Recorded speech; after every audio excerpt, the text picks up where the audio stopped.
Olá, bom dia! Agradeço a todos aí que estão nos assistindo e nos ouvindo no canal do Criador. Hoje, eu aqui representando a Zoetis, meu nome é Everton Carvalho, sou gerente técnico da linha de terminação e performance e tenho um convidado muito especial comigo aqui hoje, que é o professor Welber Zanetti Lopes. O Welber está lá em Goiânia, ele fala muito, estuda, um pesquisador que tem muito conhecimento na área aí de bezerros, de parasitose e verminoses, e pensando principalmente nessa fase que nós estamos hoje do ciclo pecuário, com a cria em alta, bezerro muito valorizado, é um assunto muito pertinente agora, uma época onde os bezerros estão nascendo, a vacada aí jogando literalmente o bezerro no chão, e também uma coisa que vem, ainda bem que veio mais cedo esse ano, que são as chuvas. Então, um desafio ambiental muito importante nessa época agora de início das chuvas, tanto para a questão do pasto, quanto para desafio dos animais em questão de parasitoses. Então, essa bezerrada que está nascendo agora,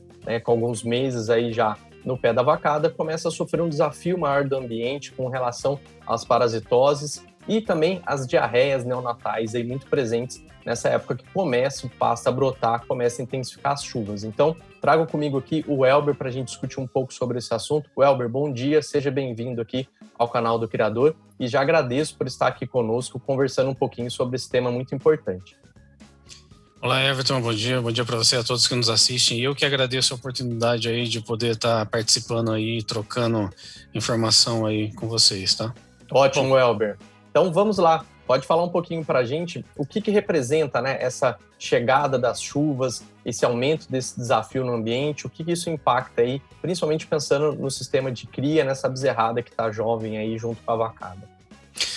Everton, do ponto de vista parasitário, a gente tem um dos maiores gargalos na fase de cria, que seria os agentes causadores de diarreia, Então, assim, nós temos vários agentes causadores de diarreia e isso impacta diretamente na questão da mortalidade nos bezerros, com certeza, tá? Mas, sem sombra de dúvida, puxando mais a sardinha para o meu lado, a gente destaca aqui dois agentes, um que é a hemeriose e outro que também seria concomitante à hemeriose, que seria a verminose, mas com certeza os dois aí representam muita importância, impactam no ponto de vista sanitário e dependendo da situação, no caso da hemeriose, em caso de surtos, você pode ter mortalidade elevada ainda em função desse agente aí. Entendi. Welber, e com a intensidade agora, aumento das chuvas, isso aumenta ainda mais o desafio no ambiente? Então, a gente sabe que tem a questão da umidade no ambiente, formação de, algumas fazendas ainda têm poças de água, represas, começam a encher. Isso impacta nessa disseminação desses agentes nas fazendas?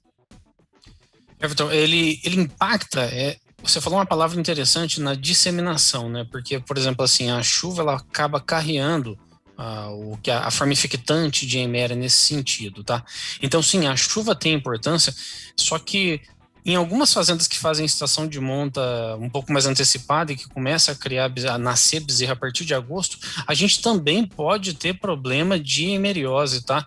Independente se é seca ou chuva. Então, a gente tem esse facilitador de, entre aspas, varrer o pasto na chuva, com certeza, no caso de hemeriose, mas isso não isenta o produtor ou a propriedade de ter problema com hemeriose na época da seca. O que a gente vê é muito bem nítido nas duas estações é a faixa etária. Então, a faixa etária, ela acaba sendo um problema maior, talvez, do que a estação de ano. Ou seja, então, tem bezerro nascendo, você pode ter problema aí por hemeriose aí, tá?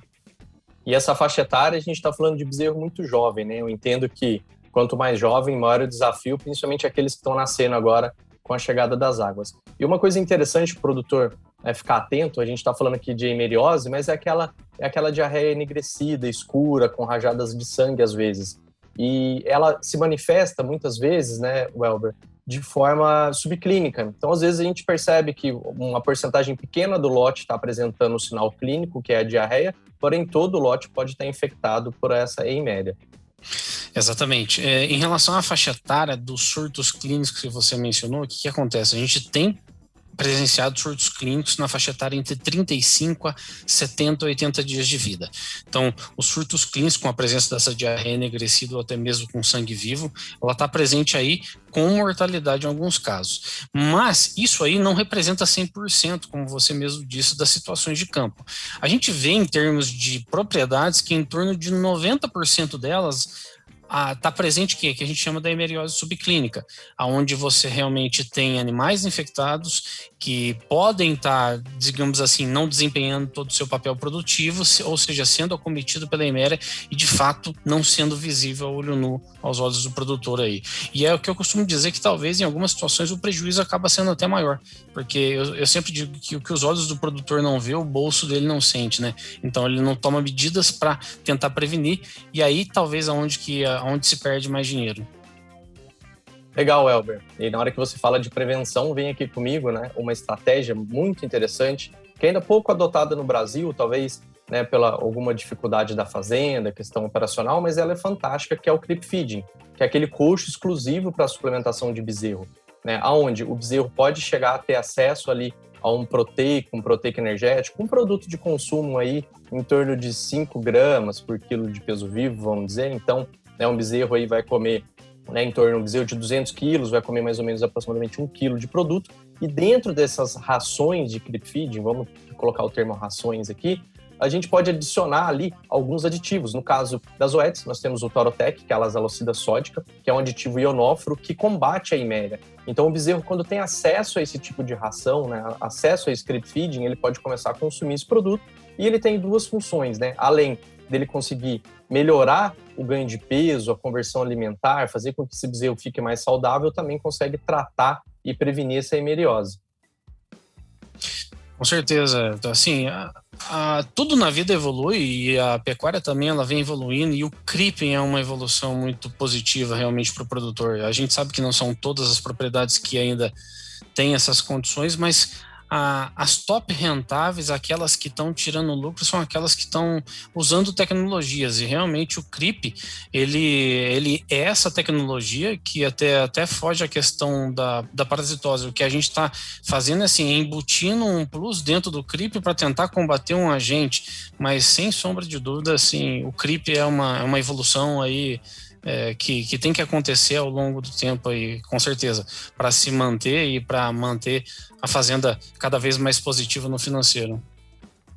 Legal, Elber. E na sua experiência, nos dados que você tem de pesquisa, né, você está aí na universidade ligado diretamente à tecnologia, à inovação e também em contato com vários clientes, com várias fazendas, o que você vê na prática, né, de ganho com relação ao creep feeding? Vale a pena? O produtor pode usar essa estratégia, né, pensando principalmente aí na questão sanitária e controle da hemeriose? Sim, vale a pena.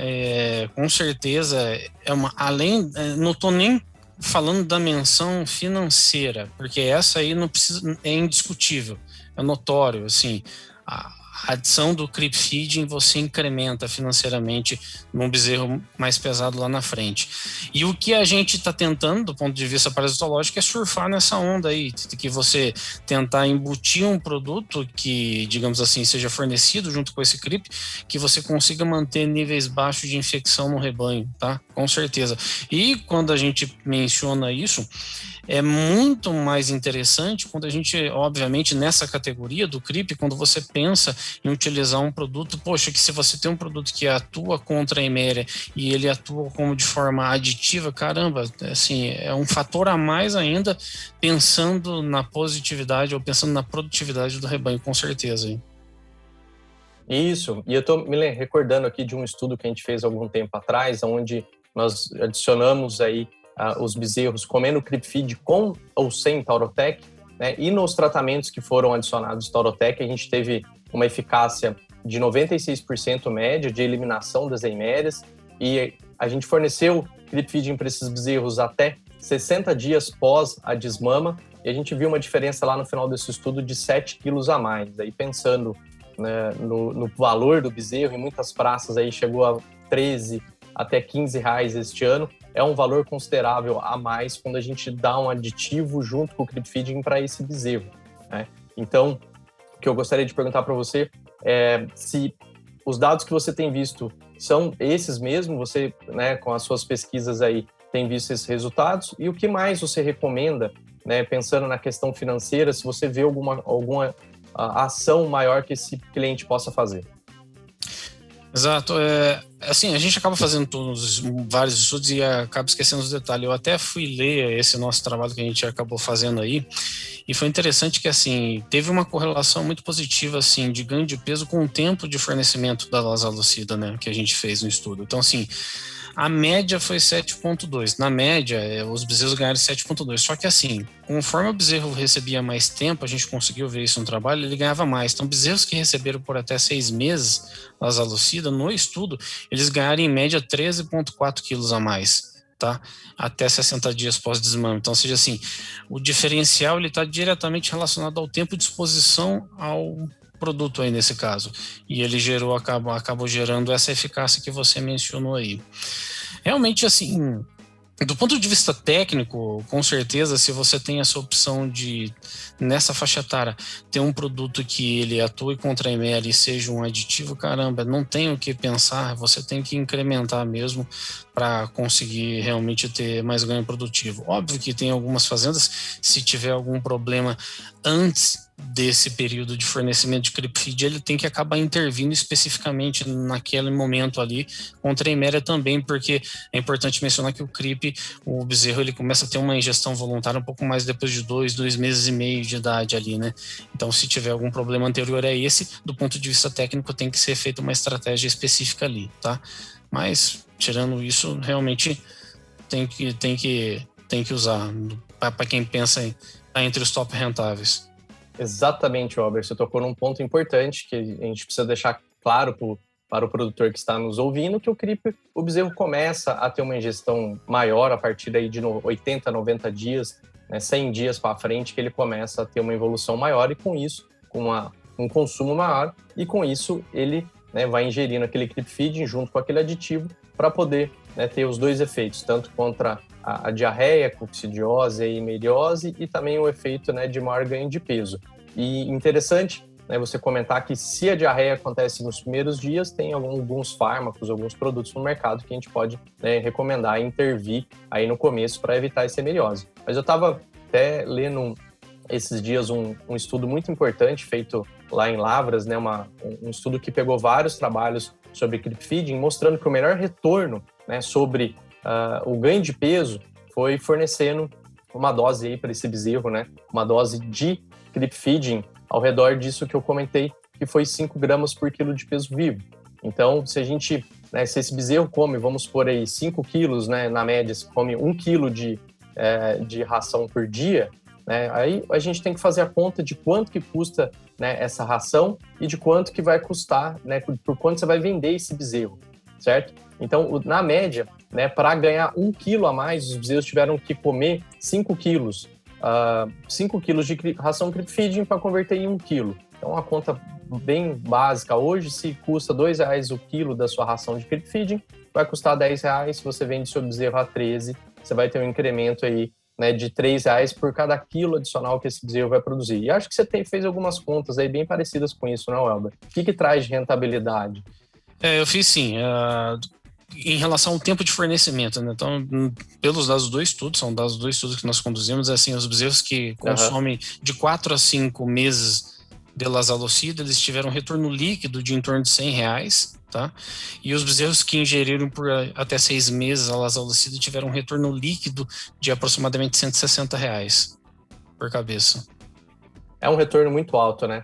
Então, vale a pena o produtor pensar muito a respeito de fazer essa estratégia dentro da fazenda. Precisa dimensionar, planejar, mas com certeza o retorno econômico dela é muito bom. Além de cuidar da parte sanitária, também vai cuidar, né, da parte de ganho de peso desses animais. Então, para o produtor ficar ciente, rações de creep feeding estão disponíveis aí nas principais indústrias, né, no Brasil, tanto as regionais quanto as nacionais. Então, vá atrás do suporte técnico da indústria que te atende na parte de nutrição. Provavelmente eles têm uma ração de creep feeding e, com certeza, uma ração de creep feeding aí com Taurotec, com Lasalocida sódica, para poder fazer esse aumento do ganho de peso, ajudar na conversão alimentar desse animal, ajudar na absorção melhor dos nutrientes e também na questão da hemeriose. Welber, a gente encaminha para o fim aqui do nosso bate-papo. Mais uma vez agradeço aí você trocar essa grande experiência que você tem nesse assunto com a gente, né, e que o produtor tenha absorvido aí os conhecimentos, essa troca aqui,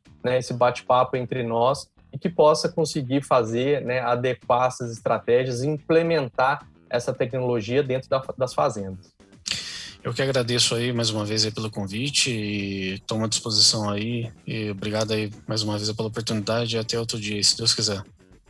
Beleza, Welber? Obrigado. Nós que agradecemos e fica aí o abraço a todos os produtores que estão nos assistindo. Tenham aí um ótimo resto de dia e vamos lá fazer essa pecuária ser mais eficiente. Obrigado, abraço.